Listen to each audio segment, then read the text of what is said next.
यहाँ क्वेश्चन कर रहा है कि ऐसे कौन से 16 महाजनपद में से कौन सा महाजनपद इसमें इंक्लूड नहीं था। ठीक है, अगर आप देखो तो जो 16 महाजनपद है उसका उल्लेख हुआ कहाँ है पहले वो जान लीजिए। ठीक है, तो एक है बौद्ध ग्रंथ।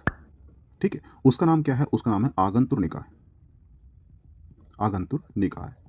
ठीक है, और एक है जैन ग्रंथ, उसका नाम है भगवती सूत्र।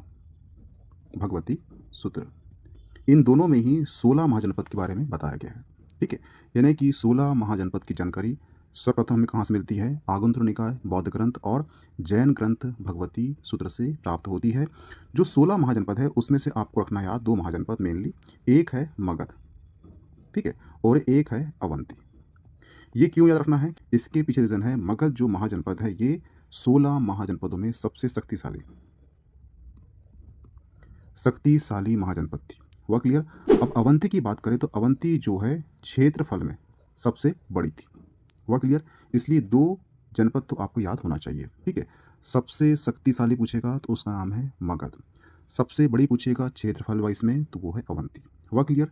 तो यहाँ पर आप देख लीजिए कि 16 महाजनपद में से कुरु था, गांधार था, वत्स था। ठीक है, कलिंग नहीं था। कलिंग एक्चुअली आज का जो उड़ीसा है उसको बोलते थे कलिंग। और आप जान रहे होंगे कि जो अशोक है, अशोक ने ही 261 ईसा पूर्व में कलिंग को जीतने के लिए सारी एनर्जी लगा चुका था।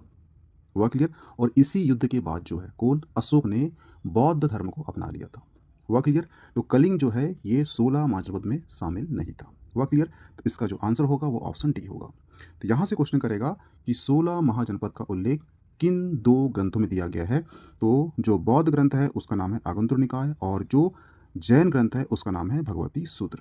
इसमें 16 महाजनपद का उल्लेख है और 16 महाजनपद का जो उल्लेख है इसमें सबसे शक्तिशाली जो महाजनपद थी वो थी मगध और सबसे बड़ी क्षेत्रफल में वो कौन सी थी? तो वो थी अवंती।